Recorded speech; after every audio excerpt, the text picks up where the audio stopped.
Constituição, ela tem um conjunto enorme de obstrução do desenvolvimento do Brasil, porque aprendemos a fazer a vida dos brasileiros dizendo que não.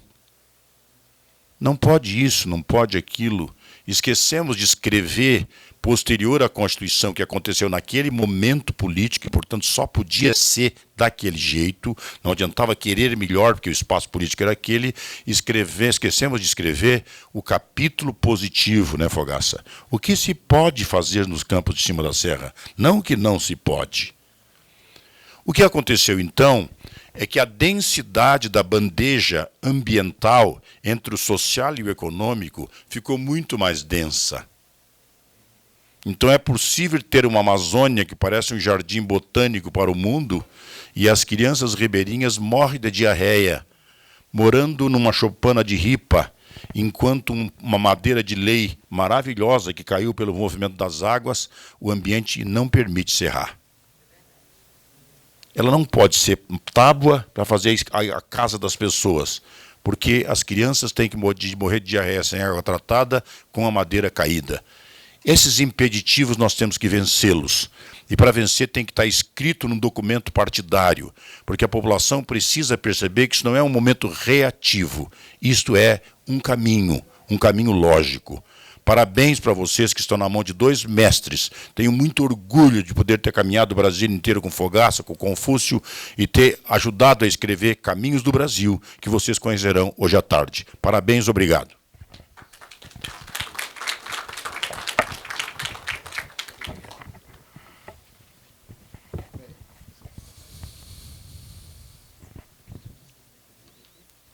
Bem, bom dia a todos. É uma satisfação.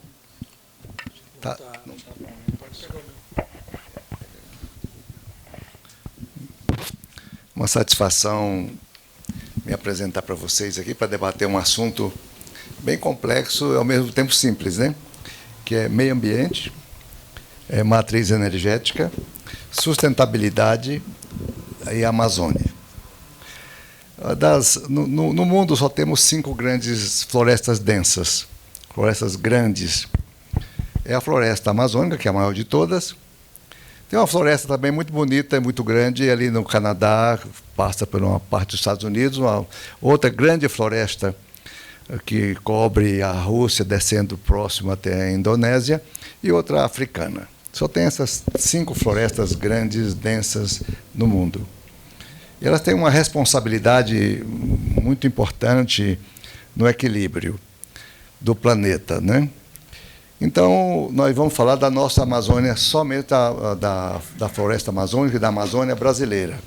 Embora ela seja extensiva a vários outros países da América Latina, vamos nos deter apenas à Amazônia nossa, né? Falar da Amazônia nossa é falar das nossas próprias contradições.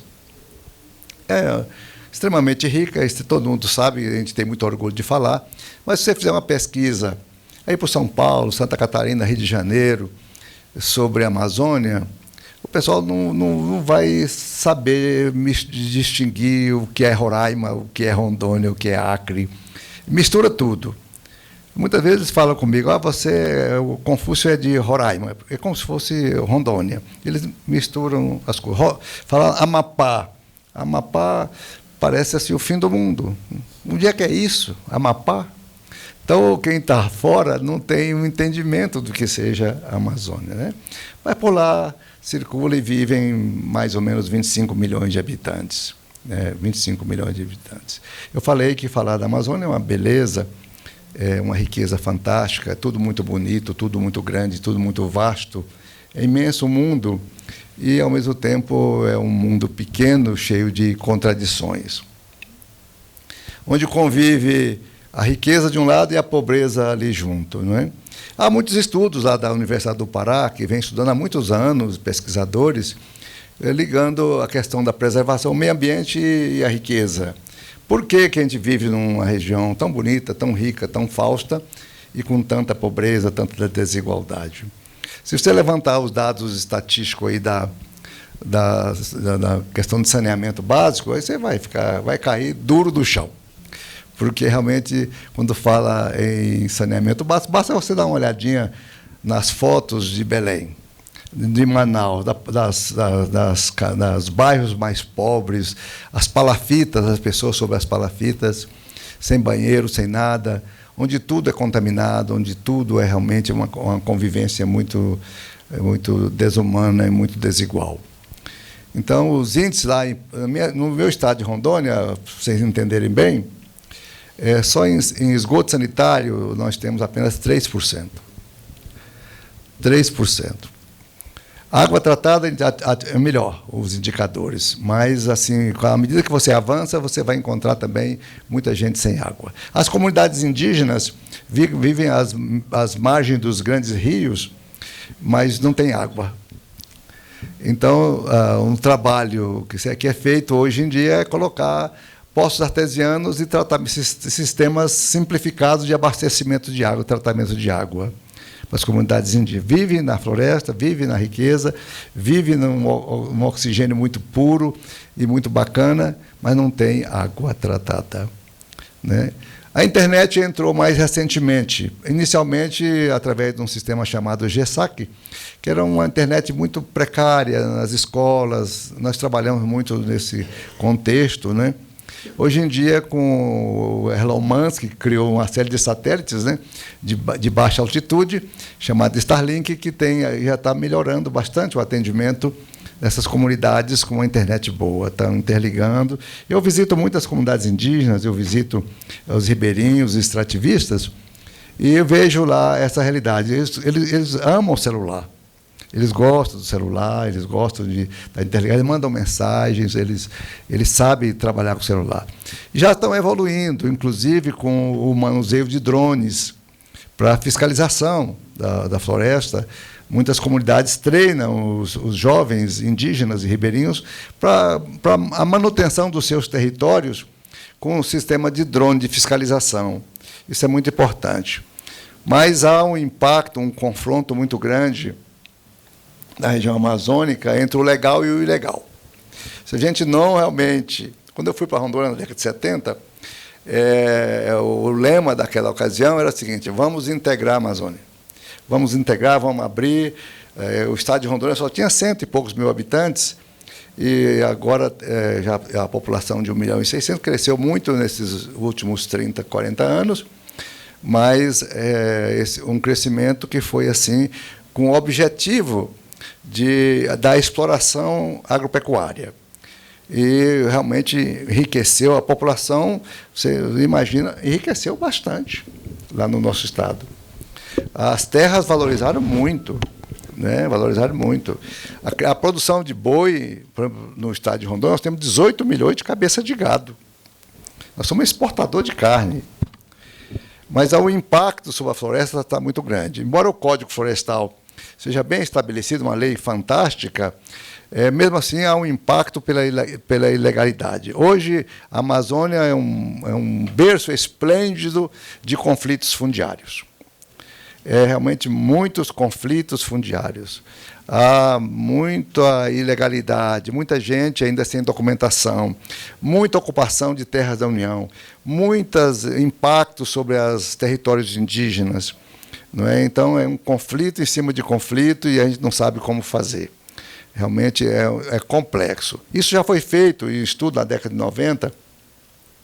Teve uma CPI sobre as terras públicas, sobre a regularização fundiária na Amazônia, e o que se observou foi um conluio muito grande entre o judiciário e os cartórios, onde, por exemplo, as pessoas pegavam uma terra, uma área, o limite é o rio tal ao rio tal.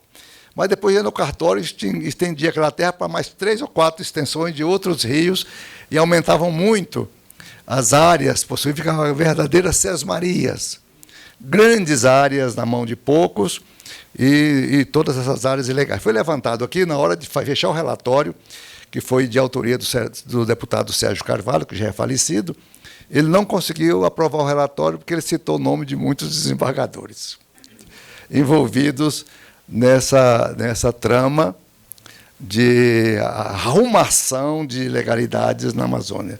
Ele não conseguiu, inclusive, soube muito ameaçado, ele recuou e teve que tirar, assim, por recomendação, o nome de várias dessas autoridades para não causar grandes constrangimentos e grandes aborrecimentos. É uma brutal desigualdade. Uma brutal desigualdade. Quem anda por lá e convive, você verifica tudo isso. E agora, recentemente, tem um mês, eu rodei as margens do rio Guaporé. Eu subi assim, o rio da cidade de Guajará-Mirim até Costa Marques. Eram grandes extensões de barco e fui observando. Desigualdade demais. Ali as pessoas realmente vivem com uma grande parte deles com Bolsa Família, vivendo na floresta. Tem as reservas extrativistas, que eles têm os núcleos de resistência e de preservação, mas eles não têm os meios de explorar a floresta. Eles não têm os meios da extração da riqueza, eles não têm o conhecimento científico das espécies, enfim, dos produtos fármacos e dos produtos interessantes para a indústria, que realmente, feito hoje com inteligência artificial, dá para se monitorar e identificar árvore por árvore. Isso não precisa mais de ficar com o teodolito marcando as fronteiras. Hoje, com a inteligência artificial, com os satélites e com todas as plataformas existentes hoje, você pode demarcar essas áreas com uma precisão absoluta. E a identificação das espécies produtivas de riqueza que nós temos lá. Muitos produtos para a indústria. Hoje a Natura é que mais explora os produtos da Amazônia para produzir cosméticos. Né? Isso é só um exemplo. Se a gente avançasse mais no conhecimento, né, na Amazônia, que na época do Fernando Henrique, ele implantou o Centro de Biotecnologia da Amazônia para que fosse semelhante à Embrapa, uma Embrapa da floresta. E nós precisamos dessa Embrapa da floresta. Nós precisamos realmente da pesquisa científica, dos investimentos. E o Centro de Biotecnologia da Amazônia tem lá, eu não sei o número exato de pesquisadores, mas poucos sem orçamento. Então não tem. E a Amazônia, lá atrás, na década de 50, Celso Furtado criou e implantou o modelo de desenvolvimento do Nordeste, com a Sudene. O Banco do Nordeste, que seria aquele grande plano de desenvolvimento do Nordeste, era a Sudene e o Banco do Nordeste, para financiar. E na década de 60 entrou dois novos componentes da Amazônia, que é a SUDAM, a Superintendência de Desenvolvimento da Amazônia, e a SUFRAMA, que é a Superintendência da Zona Franca de Manaus. Não é? A SUFRAMA ela tinha dois componentes. O componente industrial, que seria justamente criar um polo de empregabilidade, de conhecimento científico, de produção industrial incentivada, né? Com incentivos fiscais robustos, lá em Manaus. Concentrou tudo ali em Manaus, gera emprego, gera tudo, mas não estendeu para a Amazônia Ocidental, que são os outros estados vizinhos que não recebem esses benefícios, a não ser as chamadas zonas francas, áreas de livre comércio. Essas áreas de livre comércio, por exemplo, em Rondônia tem a área de Guajará-Mirim, lá no Acre tem outras áreas também de zona franca, lá em Macapá, Santana também existe, no Amazonas também tem, mas você vai lá é que tem pobreza.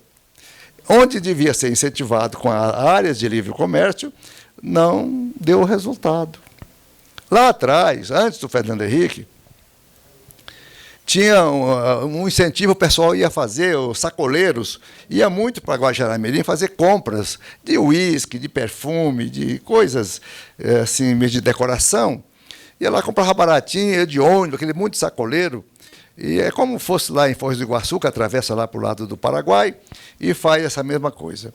E lá também o pessoal ia, movimentava o comércio, movimentava muito. Aí o Pedro Malan resolveu reduzir as cotas de compras. Aí matou a cidade. E até hoje elas continuam, essas áreas de livre comércio, são só uma fantasia, uma retórica legal que não surte os efeitos. Eu estive lá semana passada, lá em Guajará-Mirim. Então, realmente não é mais aquele ideal. Ele precisa rever esse conceito, que é a reforma tributária, agora relatada por Eduardo Braga. Eu ainda não vi o que ele colocou de mudança nas áreas de livre comércio de Santana, de Macapá, de Tabatinga, de Epitaciolândia e de Guajará-Mirim.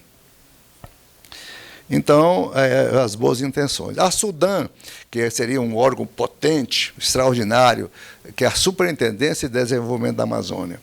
Isso é igual, mais ou menos, a semelhança de você ir pescar, coloca lá uma isca no anzol e joga no rio, e vem aquele monte de peixe atrás daquele anzol e você vai puxando a isca e não deixa nenhum peixe agarrar.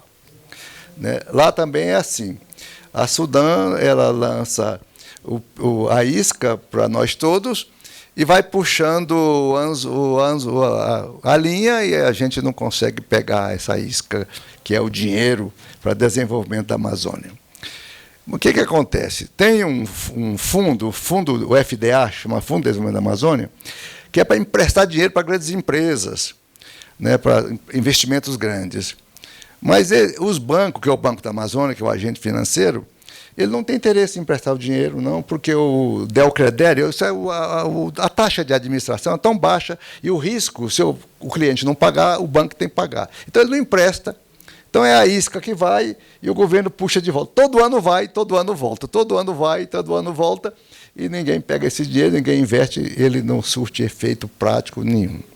Também os créditos incentivados, que são, por exemplo, o Fundo Constitucional do Norte, que é realmente uma intenção maravilhosa, ele tem lá para Rondônia, por exemplo, 2 bi e pouco para financiar esse ano. Né? Mas termina ficando na mão de 5 pessoas, 5 grandes projetos, que vai lá e capta esse recurso todinho. Os pequenos, eles entram no PRONAF, e o PRONAF está bem amarrado, tem os componentes ambientais que ingessa bastante, e o pessoal não consegue visualizar. Não existe o microcrédito produtivo solidário, que esse microcrédito produtivo solidário seria muito bom para o caboclo, o beiradeiro, pobre, que pudesse pegar esse dinheiro, esse tipo... Está com dificuldade aqui.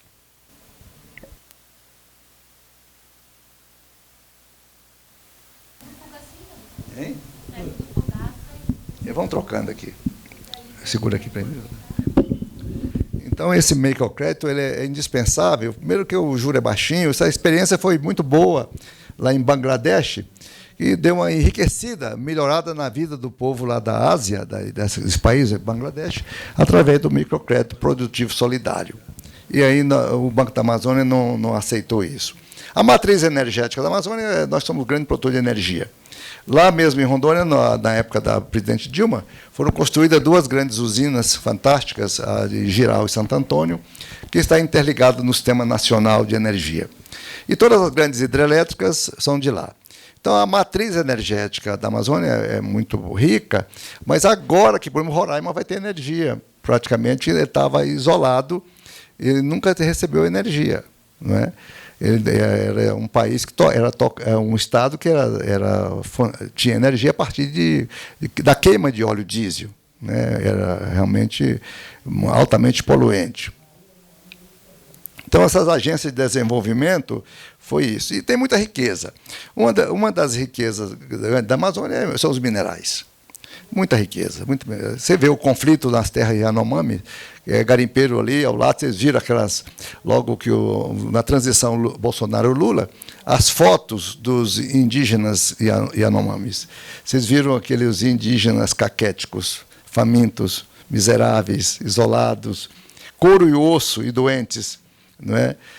Acossados por ali pela mineração ilegal, que realmente é muito grande. Então, existem as mineradoras. Eu mesmo, no início da minha carreira, eu sou médico, eu trabalhei 10 anos dentro de um garimpo. 10 anos, mas não como um garimpeiro, mas sim como médico de garimpo.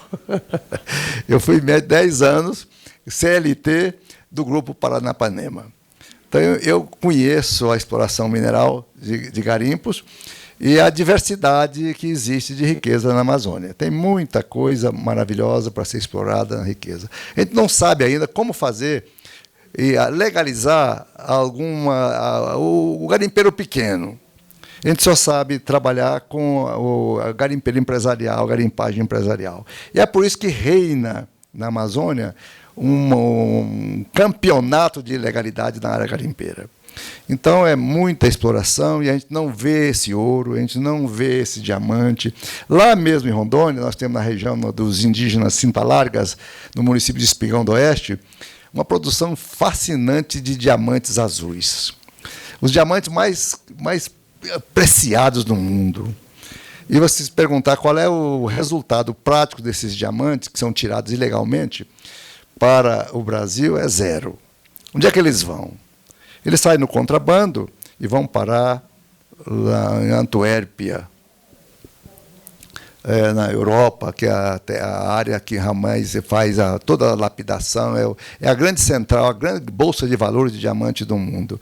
O nosso vai para lá.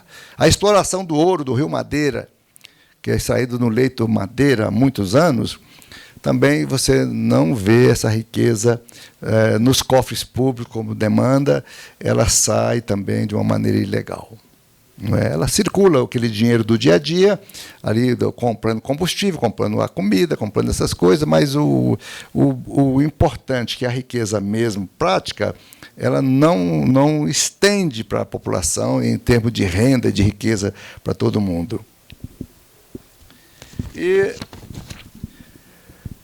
a floresta em si, o grande tema é esse: a gente deixa a floresta em pé ou derruba essa floresta?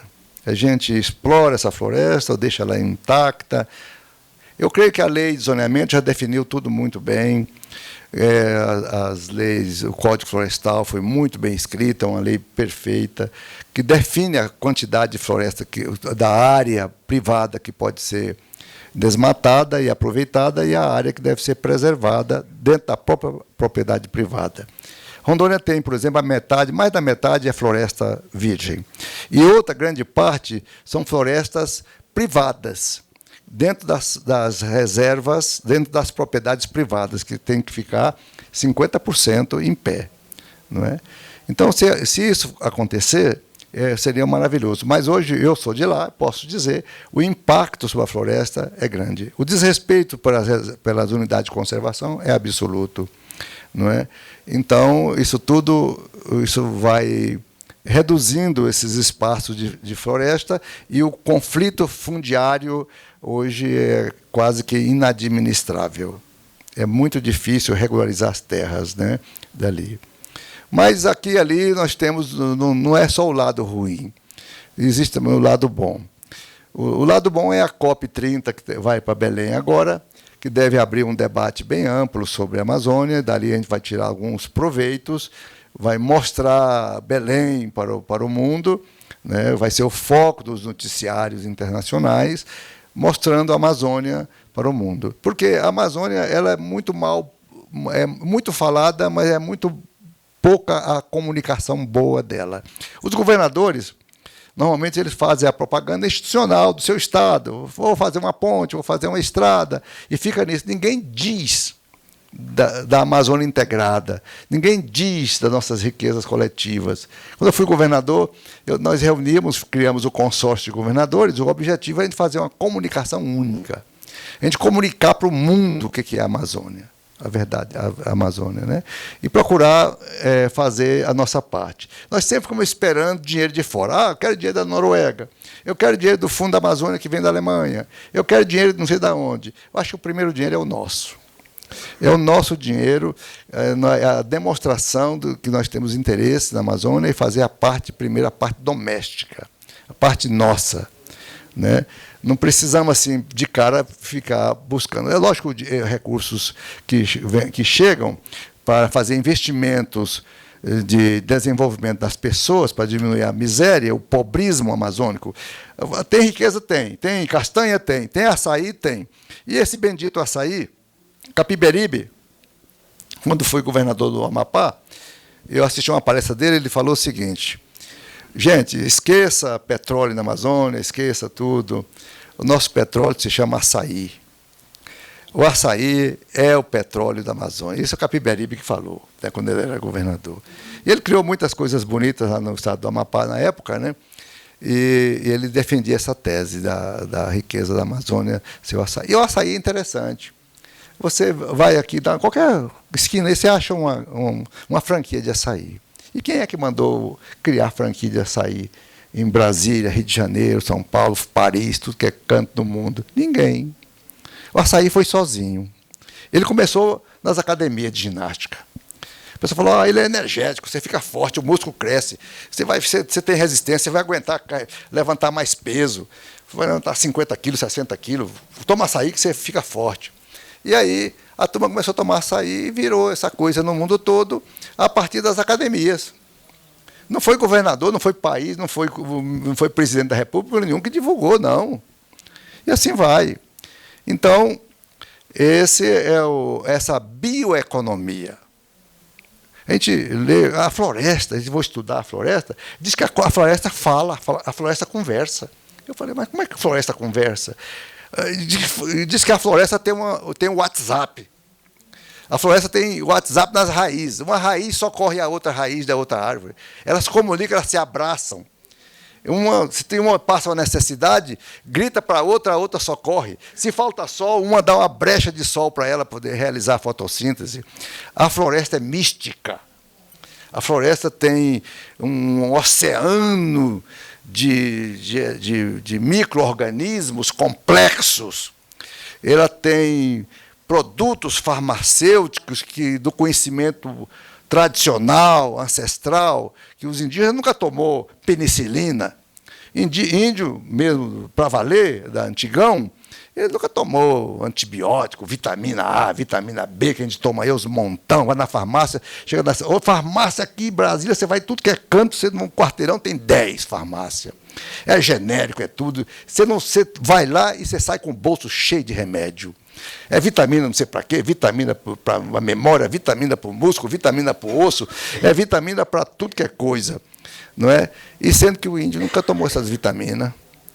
Ele tomava remédios naturais, ele tomava os chás, os alimentos, as coisas assim. Ele fala, esse Confúcio está falando besteira, falando coisa aí que não tem pé nem cabeça, o mundo avançou, nós temos que tomar antibiótico mesmo. Antibiótico bem complexo, aí, desse de última geração, que mata tudo que é bactéria. Então vamos tomar logo uma dose bem cara, desse aí para combater a infecção de urina, tem que ser esse antibiótico potente. Aí você vai causando uma desgraceira de resistência a esses antibióticos. Aí você toma vai parar na UTI, porque tomou uns 40 que não matou a doença, e você vai parar na UTI para tomar, ver se o médico lá, Salvador, te ajuda a combater a sua enfermidade. Então, a Amazônia é mais ou menos isso que eu falei para vocês, ou a questão dela como elemento de floresta em pé. Eu acredito que deixar a floresta em pé é um patrimônio grande. Quando eu fui governador, eu criei algumas leis, e eu sou bem criticado lá no Estado por minhas decisões como governo, porque eu criei muita reserva, né? Eu criei unidade de conservação, e por isso grande parte do pessoal devastador não concorda de jeito nenhum com a unidade de conservação. Isso é atraso. Nós temos que derrubar e plantar e criar boi mesmo. E eu fui fazendeiro 40 anos. Mas eu preservei minhas áreas, deixei a minha reserva normal e tudo numa boa, sem grandes problemas. Hoje os frigoríficos estão sendo multados por comprar boi que vem de unidade de pastagem que fica dentro de unidade de conservação. Não é? Então, ainda não conseguiu solidificar uma mentalidade amazônica, né, de conviver, né, em harmonia entre a produção, a riqueza. Quando eu fui para Rondônia, eu me formei em medicina aqui em Goiânia, né? Aí eu falei, eu quero, meio assim, malucão, falei, eu quero ir para um lugar assim onde não tenha ninguém. Quero ir para um lugar bruto, ignorante mesmo, né? Então eu vim aqui em Brasília, fui aqui aqui numa representação, e era do governo Geisel. E falou, olha, vamos abrir o Mato Grosso, vamos abrir uma ponta do Tocantins, um pedaço de Minas aqui de Paracatu, uma ponta do Maranhão, balsa, não sei mais aonde, vamos plantar soja, plantar isso. Ele começou essas conversas lá atrás, anos 70. Né? Falei, eu vou para lá. Aí fui para lá. Para lá, cheguei lá, uma vilazinha de seringueiro, beira de rio. Atendendo ali num postinho de saúde, 1.000 pessoas só, porque não dava para viver. Eu era casado, tinha 2 filhas, ficou em Goiânia e eu maluco andando pelo esse mundo afora. Eu terminei caindo como médico de garimpo, né? Fui trabalhar 10 anos lá, depois que eu levei minha esposa, que também é médica, coitada foi para lá, levei as filhas, que hoje são médicas aqui em Brasília. Então, foi essa. Hoje os médicos não querem ir interiorizar, porque mais médico, médico pelo Brasil ganha 14 mil, 16 mil. Eu fui sem nenhum real, fui sem nada. Não tinha esse negócio de o governo pagar médico para ir para lá. Eu ia com a cara e com a coragem. Então lá vai esse monstrengo para lá e enfrentar a adversidade. A cidade que eu cheguei lá e me alojei chama Ariquemes, é homenagem aos índios Ariquemes, né, que não existe mais nenhum desses índios lá. Então fiquei lá e não tinha nenhuma casa. Eu cheguei antes da cidade chegar. E hoje é uma cidade de 110 mil habitantes. Cidade bonita, tem tudo. Você vai lá, tem Banco do Brasil, tem Bradesco, tem Itaú, você tem dinheiro para ir nos bancos, tem banco lá, né? Tem farmácia, tudo que é canto, né? E a cidade bonita, internet, tudo bacana. E o pessoal enriqueceu. Agora mesmo eu vim no avião, vim com uma moça que era funcionária pública. Onde é que você vai? Não, eu vou fazer um tour na Europa, né? E conheci ela lá, né, com o sistema de água, ela trabalhava na companhia de água, salariada, mas o pessoal criou um nível de dinheiro, assim, de riqueza muito bom. Eu vou para a Itália, vou para a Grécia, vou passar em Paris, vou passar não sei aonde. Como é que naquele tempo eu ia pensar em Paris? E eu pensar em Paris aonde? Nem no sonho. Que Paris? Né? Meu Paris era lá, no mato. Né? Então, hoje está assim. Então, o pessoal tem um poder aquisitivo, assim, uma minoria que é realmente mais inteligente, conseguiu uma prosperidade fantástica. E tem a pobreza. É como eu iniciei minha palestra falando, a Amazônia é dos contrastes. Tem a riqueza e a abundância. E tem a pobreza também, ali pertinho, de mãos dadas com a riqueza. Então, se o MDB quiser fazer alguma coisa pela Amazônia, nós temos que mudar primeiro as agências de desenvolvimento. Nós temos que encontrar um mecanismo de realmente levar o saneamento básico, cumprir a Lei Geral de Saneamento. A Lei Geral de Saneamento é clara. Até o ano 2033, nós temos que ter água 100% em todas as casas do Brasil. E temos que ter 91% de esgoto sanitário em todo o país. A lei foi relatada pelo Tasso Gereissati, né? Pelo senador do Ceará, Tasso Gereissati. Então, nós temos que, primeiro, essa parte básica. O segundo, fazer com que esse caboclo, que não quer sair, eu vi ontem, foi ontem ou antes de ontem, eu me encontrei com uma ribeirinha de Manaus, de uma cidadezinha do interior, que ela estava visitando uma filha em Rondônia. Eu perguntei, a senhora mora lá no Amazonas? Moro.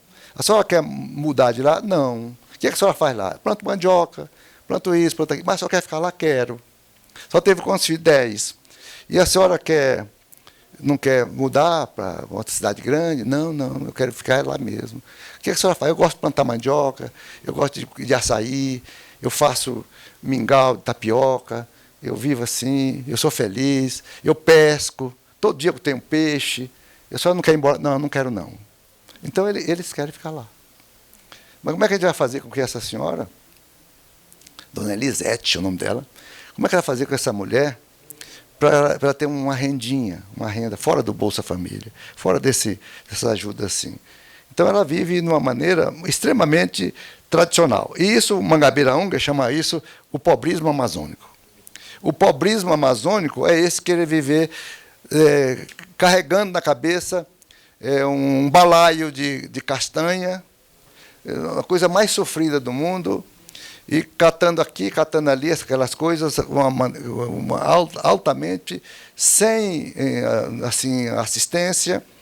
Então, mas esse pobrismo amazônico que a gente discursa em prosa e verso, a gente fala, conta as histórias, a gente lê os livros de Milton Artum, a gente lê os poemas de Tiago de Mello, a gente fica encantado com esses poemas, a gente fica encantado com as histórias de Milton Artum, que é um grande escritor de Manaus, e fica só na literatura, e fica só na poesia, e fica só no enigma, e se fica só no discurso, e fica só na fantasia.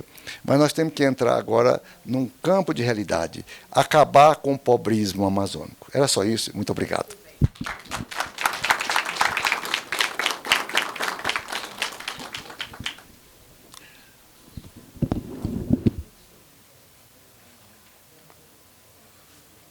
Que beleza, senador.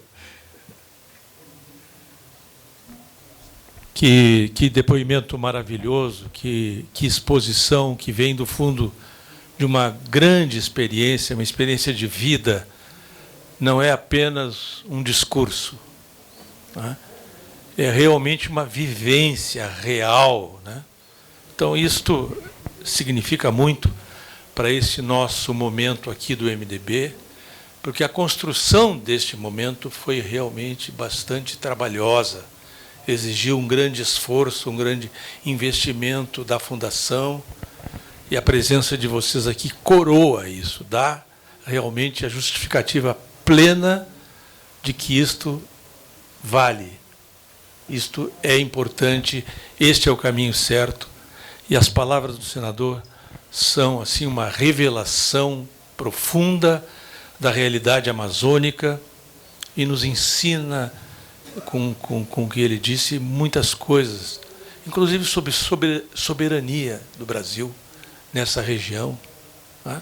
Como o desenvolvimento tem que estar em harmonia com a sustentabilidade, né? E como a sustentabilidade não pode ser inimiga do desenvolvimento, né? E como não é só o macro, é também o micro. Esse é o pequeno produtor,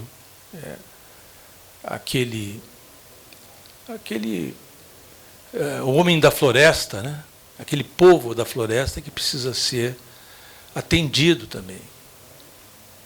E pelo que disse o senador Confúcio, eu consolido ainda mais comigo mesmo a ideia de que virar as costas é o maior erro que se pode fazer com a Amazônia. A Amazônia tem que ser desenvolvida, não é? Mas com esses critérios, com a visão dessas pessoas, desses líderes, como Confúcio Moura, o senador, que nos traz aqui, depois de ter vivido realmente desde a sua juventude, o início da sua carreira como médico. Mas vamos então conversar. Ainda temos alguns minutos antes do encerramento, e eu gostaria então de ouvir aqueles que quisessem de alguma forma participar, uma participação, porque o que nós dissermos aqui hoje ficará como um documento também, ficará como uma quase que definição, né, do MDB para os anos que virão, os anos subsequentes. Nada é fechado, tudo é em aberto, mas nós estamos num momento assim que nós procuramos colocar no papel aquilo que nós pensamos, né? Então, a palavra está à disposição. Eu gostaria de cada um que falasse se apresentasse. Então, quem usar o microfone já passa para o próximo interessado em participar. É o Marcílio Rosa. Perfeito. Montes Claros. Perfeito. Prezado eterno senador José Fogaça, que foi um grande prefeito de Porto Alegre, né, que faz falta no Senado da República. Nosso prezadíssimo senador Confúcio Moura, que foi indiscutivelmente o melhor governador de Rondônia, né, um estado que eu tenho muito carinho, e tu sabes a profunda admiração que tem por Vossa Excelência, que enriquece o Senado da República. A minha dúvida, senador, é em relação ao debate que precisa ser feito na sociedade, né, e o MDB tem um papel muito importante para aprofundar esse debate, né? O senador falou aqui a questão do garimpo, mas gostaria de saber se há espaço para amadurecer e aprofundar o debate sobre a regulamentação da mineração em terras indígenas. Um debate complexo, sabemos disso, que divide a sociedade, né? Mas o senhor sabe melhor do que nós quanto, por exemplo, essa questão é muito cara, por exemplo, aos nossos queridos, por exemplo, Cinta-Largas e Suruís lá do seu estado, no estado de Rondônia, né? Então, essa é a minha dúvida em relação ao debate. Eu sei que o Senado instalou um GT, eu não lembro se Vossa Excelência faz parte desse GT, coordenado pela senadora Tereza Cristina, né? Mas eu acredito que isso é importante, que a gente possa, de alguma forma, abrir esse debate, ainda mais agora com a questão das terras raras, né, que vai ser pauta do debate do presidente Lula com o presidente Donald Trump. Obrigado pela oportunidade. Em terras indígenas, eu não acredito que seja possível essa exploração legalmente. Ela existe legalmente, sempre existiu a extração ilegal de minérios em terras indígenas. Mas as consequências para as comunidades indígenas têm sido muito gritantes. Basta citar o caso dos Yanomamis, que todos vocês viram na televisão. É só aquelas imagens já fala tudo. Aquelas imagens de morte e tudo. Mas o senador Romero Jucá, na época, ele apresentou uma proposta de regulação de mineração na Amazônia. Foi bem debatida, mas não teve resultado favorável. Existem muitas outras tramitando no Congresso, mas eles não têm viabilidade, não têm consenso, e terminam tendo uma pressão nacional e internacional muito forte que impede qualquer tentativa de exploração de minérios em terras indígenas. Mas tem, fora das áreas indígenas, terras devolutas da União, tem muitas áreas, inclusive potássio, fósforo e outros produtos para adubação da nossa agricultura, né? Então, a Tereza Cristina sempre labuta muito com isso, e várias outras pessoas, para a exploração e os licenciamentos ambientais desses produtos minerais fora das áreas indígenas.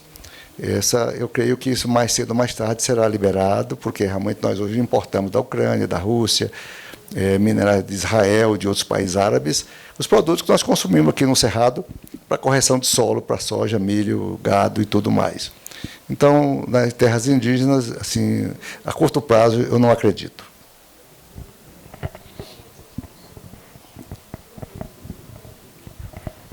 Senador, é um prazer imenso estar aqui com vocês nesse debate. Senador Confúcio, meu nome é Miguel Capobianco, sou secretário-geral do MDB do Amazonas.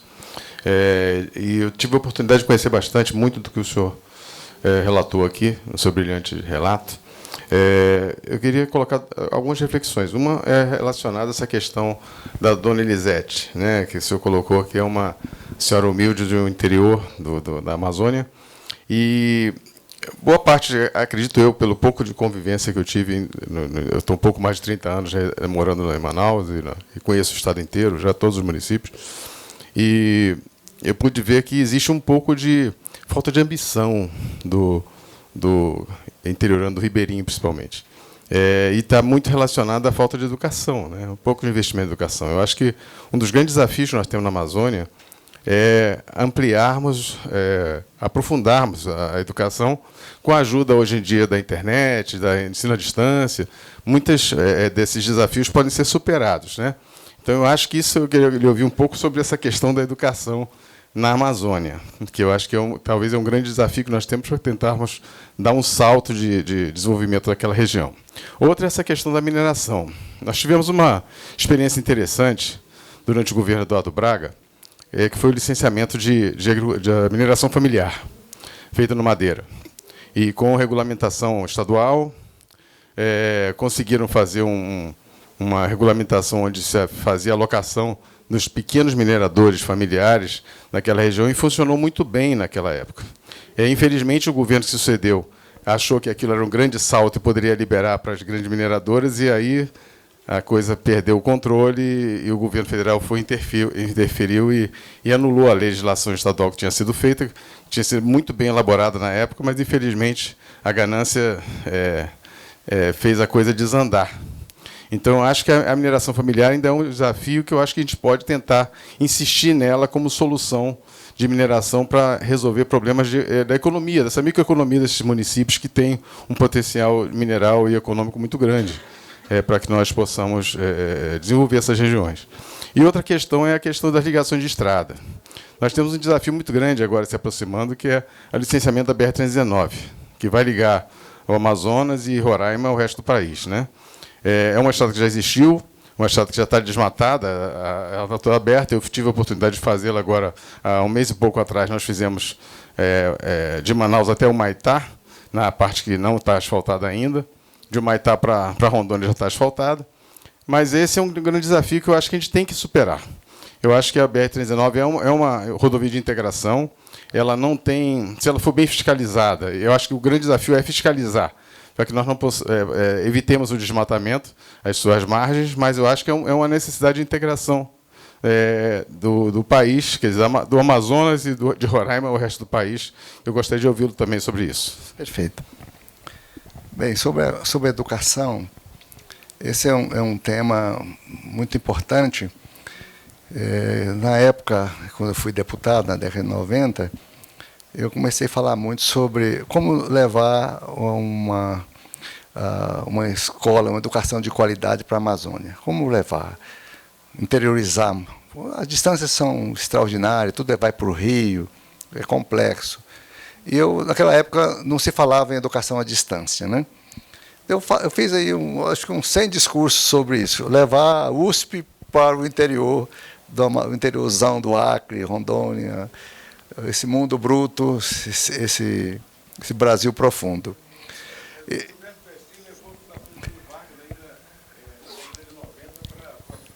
Foi. Então, quando foi em 97, por aí assim, o Fernando Henrique criou a Secretaria Nacional de Ensino, Educação à Distância e trouxe de Campinas o professor Pedro Paulo Popovic, que foi o primeiro a implantar.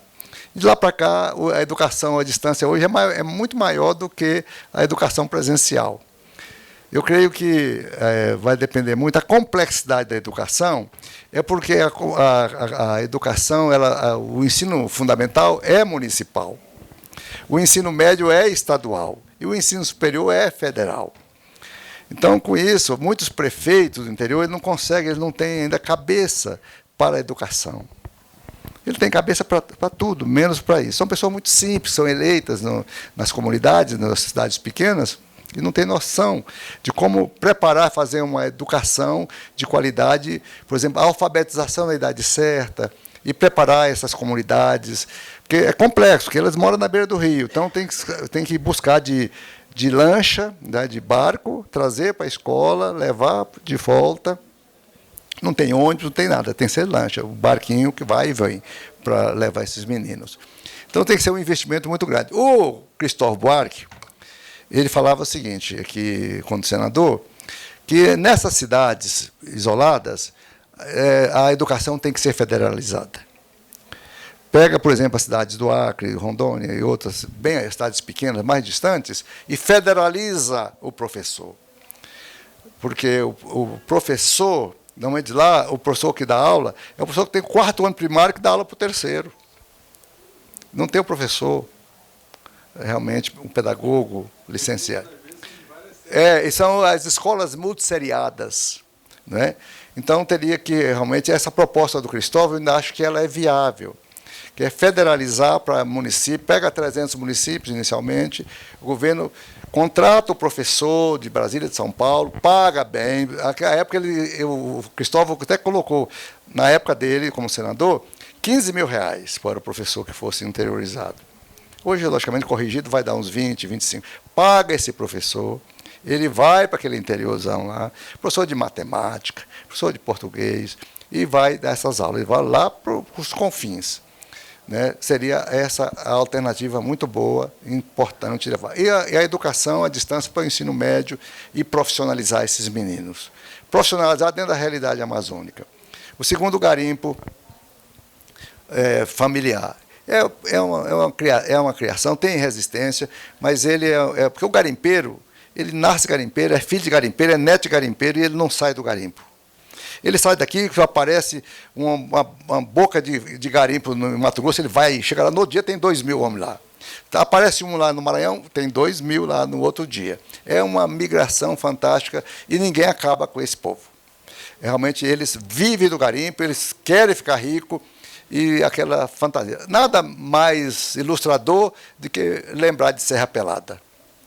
Serra Pelada foi um exemplo típico, aquilo ali parecia a Torre de Babel, né? Serra Pelada. E, por fim, o senhor falou da 319. A 319 ela é uma estrada que já existe. Em 1982, eu fui de carro de Ariquemes até Manaus. Eu e minha mulher, numa irresponsabilidade fantástica. Como é que encara? Não tinha hotel, não tinha dormitório, não tinha posto de gasolina, tinha que levar o galão de gasolina no carro para poder chegar lá, né? Então, é uma estrada que já existe. E no licenciamento aprovado recentemente, que não agradou quase que ninguém, esse licenciamento, ele estabelece as estradas, os empreendimentos lineares, gasoduto, oleoduto, rodovias, ferrovias, onde já existe pré-existente, o licenciamento seria por LAC, licença de autorização e compromisso. 60 dias de prazo para sair a licença. Caso não saia, automaticamente está liberada. Você recorre a uma instância superior. Então, a 319 é uma estrada importante, é uma estrada de integração. Manaus é a única cidade do Brasil que não tem conexão com outras cidades, com o Brasil. É a única. Manaus é só por avião ou por água. Não tem estrada. Então, essa rodovia seria uma estrada integradora que ligaria a Venezuela, ligaria ao estado de Roraima e Manaus com Porto Velho e descia ao Mato Grosso e o resto do país. A proposta do Renan Filho é fazer uma chamada Estrada Parque. A Estrada Parque ela é mais cara em torno de 30%. Ele está trabalhando, respondendo ao IBAMA de todas as suas exigências ambientais. Tem umas 10 ou 20 páginas de exigências para ele responder. A Estrada Parque ela é mais elevada, ela tem passarela de proteção lateral, ela tem passagens subterrâneas para os animais passarem. Aqui tem um controle satélite na entrada, o carro que chega aqui na boca de Humaitá, até sair lá do outro lado. Se ele entrou aqui, ele tem que sair lá. Se ele desaparecer no caminho, ele entrou numa costela de rodovia ali, que ele está desmatando, fazendo alguma coisa errada. Então, ele entra aqui, ele é fotografado e ele na saída dele, ou ele tem que aparecer do outro lado. Então, essas são as exigências, né, que o ministro Renan Filho está trabalhando, respondendo ao IBAMA para obter a licença de operação, a licença para poder continuar. As pontes já estão trabalhando. O senhor passou lá, o senhor viu, as pontes estão todas trabalhando. Ali não é um embate, assim, um embate ideológico, ambiental, ortodoxo, assim, ideia fixa. Realmente criou esse conceito, se abrir estrada, há desmatamento. Mas ali é pantanoso, ali é um brejão danado. Ali não tem ali para onde você vai plantar o que dentro do brejo. A não ser que você plante juta. Fora disso, não tem. Né? Então, eu creio que ela vai sair, doutor. Vai demorar um pouquinho, porque o ministro Renan já assumiu esse compromisso. O presidente Lula esteve lá e prometeu para o Aziz, lá no encontro lá em Manaus, que ele faria essa rodovia. Então, as coisas estão sinalizando de uma maneira favorável. Agora é só mesmo a labuta burocrática de respostas.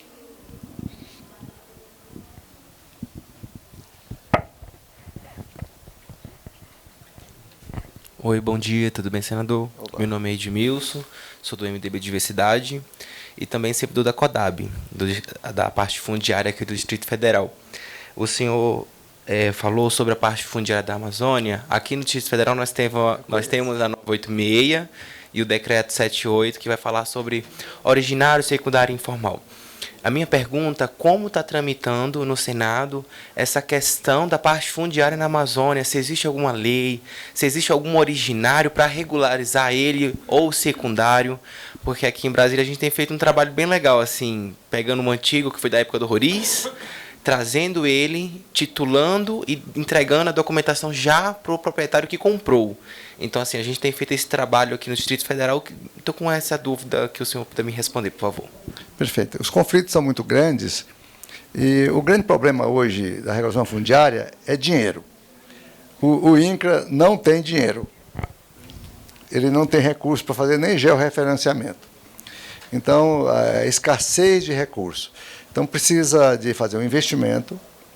Os órgãos aliás, de financeiro e de pessoal. O INCRA está sem pessoal. Ele tem pouca gente e os velhos, e muitos, eles não querem mais assinar papel. Eles têm medo de assinar liberação de terras, com medo de processo e perder o emprego, né? Mas, se a gente fizer os investimentos, as parcerias com os municípios, as parcerias com o governo do Estado, e fazer os georreferenciamento, organizar os territórios, a regulação vai. Então, é investimento, é orçamento que está faltando para a gente regularizar os estados amazônicos, principalmente Rondônia, o Mato Grosso, uma ponta do Acre. O estado do Amazonas, eu acredito que não tem grandes conflitos. Os grandes conflitos do Amazonas é Lábrea, Humaitá, Manicoré, Apuí, aquela parte ali de divisa com Rondônia. Ali realmente está bem complexo, bem complexo. Mas o Amazonas mais profundo não tem tanto esses problemas, sério. Lá em Roraima também tem algumas tentativas, mas o Supremo Tribunal lá em Roraima já deu um chega para lá, né, nos arrozeiros daquela época, né, e calmou mais o estado de Roraima.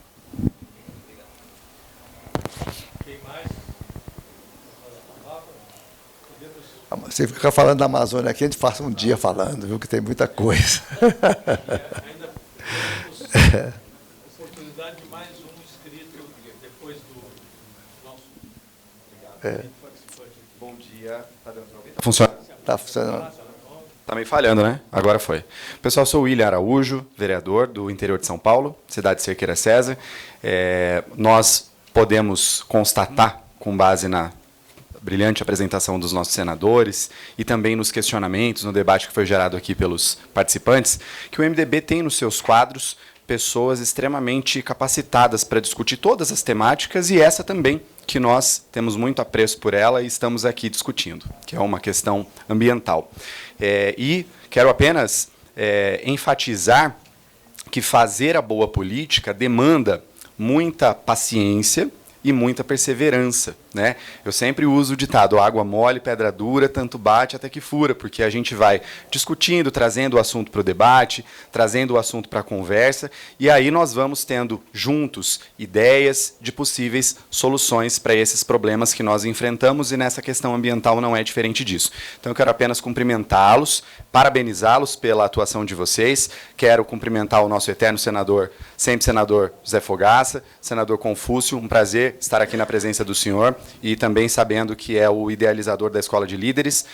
Eu fui aluno, sou egresso da Escola de Líderes de 2025 e recomendo que todos vocês que ainda não fizeram, inscrevam-se na próxima Escola de Líderes, porque é, sem dúvida nenhuma, um instrumento transformador na vida de vocês, pessoal, profissional e, sobretudo, política, e que vai favorecer com que vocês impactem positivamente a vida dos municípios de vocês, dos estados de vocês. Então é isso, eu quero apenas parabenizá-los e cumprimentá-los e agradecê-los. Muito obrigado. Obrigado.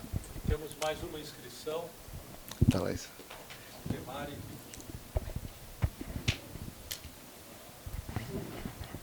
Bom dia a todos, né? Queria aqui cumprimentar o Fogaça, o senador Confúcio, né? E sair um pouquinho dessa questão da Amazônia, mas ver e ficar satisfeito de conhecê-lo, assim, a gente pela imprensa, né, acompanha e vê a sua participação efetiva, mas toda a sua história aí, né, e todo o seu trabalho que você tem desenvolvido, principalmente nessa questão ambiental. Eu vejo que isso, né, o senhor teve a oportunidade de agir concretamente enquanto foi governador e agora também com as leis aí no Senado.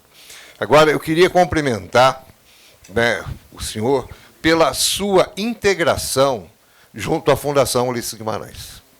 Tá? Porque nós estamos vendo aqui, né, eu queria cumprimentar também o Alceu, o Fogaça, que esse encontro, essa discussão que está sendo feita pelo MDB a nível de país, né, chegando aqui para a gente tirar um documento, isso é uma coisa inédita. E é uma coisa que nós estamos se dedicando para formar o partido, para ter realmente conteúdo, para sermos realmente aquele partido que defende a democracia e que realmente que solidifique esse processo. Ulisses Guimarães sempre falava, se a gente quiser ter uma democracia consolidada, nós temos que ter partidos organizados. E eu participo da vida partidária, né? Sou ex-prefeito de Rio Claro, São Paulo, desde sempre, desde os meus 18 anos, hoje eu tenho 68 anos, né? E teve todas as atividades que teve durante o partido, e estou aqui e quero continuar, né? E sou membro do Conselho Fundador da Fundação. E o nosso grande desafio, né, que foi de ter essa integração a nível de Brasil, porque nem o partido conseguiu, mas... né, esse é o primeiro, que eu acredito, de muitos dessa discussão toda de formação. O nosso grande desafio é a integração, né, da base parlamentar com a fundação com seus conteúdos. Entendeu? Porque ainda a gente sente, né, por nada, mas o senador Eduardo Braga deve ter outros afazeres que não esteve aqui, mas eu senti falta da presença dele aqui, por isso eu te cumprimento com esse compromisso seu de vir aqui discutir com a base, discutir com a fundação, para a gente ter essa formação. Então, eu acho que, né, se for uma incumbência que puder dar para o senhor, como eu falo isso também para o Alceu Moreira, né, ajudar nesse trabalho dessa integração realmente da base parlamentar, seja do Senado, seja da Câmara Federal, com a fundação, porque nós estamos vendo concretamente, e o senhor tem acompanhado, que nem aqui o menino da Escola de Líderes, uma proposta sua que está acontecendo, né, que o quanto nós podemos fazer para estar organizando o partido e, consequentemente, a gente fazer com que a política e o nosso MDB se fortaleçam no Brasil. Tá? Então, faça isso. Primeiro, te cumprimentar. E, segundo, nos ajude, né, quando eu falo isso, ajudar o Brasil, ajudar o PMDB, nos ajude nessa grande luta. Tá? Foi muito brilhante, muito satisfatório te escutar aqui no dia de hoje. Muito obrigado, meu prefeito querido. Satisfação muito grande. Está encerrado, né? Eu quero agradecer a todos vocês, o público presente. O tema é muito vasto, complexo e difícil, e às vezes não há consenso, mas é bom debater. É através desse debate que a gente pode, mais tarde, produzir um documento aí para o Alceu, para o doutor Fogaça, para o prefeito e senador Fogaça, poder consolidar tudo isso com ideias práticas, né, para melhorar o discurso nosso. O MDB, lá no estado de Rondônia, foi um fracasso eleitoral nessa eleição. Nós lá sempre foi o partidão. Nessa eleição passada, devido à polarização, o MDB deu uma encolhida muito grande lá no estado, né? E nós temos que restabelecer essa força, que a metade dos governadores de Rondônia são do MDB. Metade, todos os tempos, sei lá, tem um estado novo, mas a metade, desde o primeiro governador, e aí o Raup foi governador, que foi senador, eu, e teve Angelim, teve vários governadores, Jerônimo foi o primeiro governador, todos do MDB, bem tradicionais, a velha guarda mesmo. E agora nós perdemos esse espaço. Então, a Fundação tem esse papel fantástico de buscar essa juventude para dentro do partido, mostrar que nós não somos um partido fisiológico, que acompanha qualquer um, que basta bater o dedo, o PMDB já vem atrás, abanando o rabo. Não é isso que nós não queremos ser assim, né? A gente atrás, nós temos que ter candidatos, nós temos que ter candidatos a vereadores, nós temos que ter candidato a deputado estadual, federal. Fala, mas eu não tenho dinheiro. Todo mundo pensa assim, hoje é difícil fechar uma nominata de deputado, é o satanás. Porque de manhã você está com a nominata prontinha, à tarde você não está mais. Porque o outro partido lá, O sujeito já chega aqui e fala assim, quanto é que você tem para me dar para a minha campanha? É a primeira coisa que ele fala. Você tem, o seu fundo eleitoral é de quanto? De acordo com a proposta que você não pode dar agora, que você nem sabe quanto é que vai ser, ele fica sassaricando de partido em partido. Não tem mais como o senhor, né, como Fogaça, como eu, que sempre fomos do mesmo partido, e muitos outros aqui. Assim fica, nós somos teimosos, nós temos orgulho, e a gente fica, né, no partido, e a gente busca, para você entender, nós elegemos lá 3 deputados, 2 deputados federais. Os 2 um saiu logo de cara, foi para o PL. E o outro, que foi presidente do MDB, 3 mandatos do MDB. Não, vocês são de esquerda. E lá é muito. Vocês são de esquerda. Então, eu vou sair, eu vou para a direita. Eu sou radical de direita. E eu fui eleito 3 vezes com a gente. O prefeito de Porto Velho foi 2 vezes com a gente, atual, está no Podemos hoje. Elegemos 19 prefeitos na eleição passada, lá são 52. Passou um pincar de olho, o governador cooptou quase todo, ficou só 5. Não, assim, uma coisa medonha, né? O pessoal não tem esse caráter, assim, essa firmeza nossa, não, da velharada que aguenta o tranco firme aí. E não tem. Quem é que vai. Eu, graças a Deus, ninguém me convida para mudar de partido. Eles nem me procuram. Até hoje ninguém me procurou para mudar de partido. Ele não procura, porque sabe que eu não vou mudar. Então não adianta. Né? Não vai mudar para quê? Qual é o estatuto? O que tem de milagroso no PL ou no União Brasil? O que eles têm de extraordinário? Não tem nada. Né? O nosso tem muito mais sólido, nós temos muito mais discurso, nós temos muito mais razão, nós temos muito mais citação, nós temos mais lutas. Então é aqui que nós temos que ficar. Então veio trazer essa meninada que está aí, essa juventude perdida, que está aí só no WhatsApp, só no celular, para esses meninos entender alguma coisa e trazer para cá, para começar a discutir. O duro é que a gente não sabe conversar com o menino, sabe? Isso é uma grande desgraça nossa. Tem que achar quem sabe falar com a meninada. A linguagem dessa geração Z, que nós estamos numa geração, nem sei que geração é a minha, sei lá se é a deve ser a que estão na Z, a minha deve ser são jurássicos, né?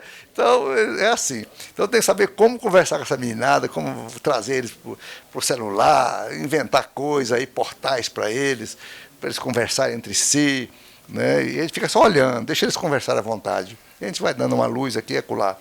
Eu acho que é isso que nós temos que fazer, é através desses encontros aqui, que nós vamos achar a luminescência para o nosso futuro e para a nossa continuidade como partido político.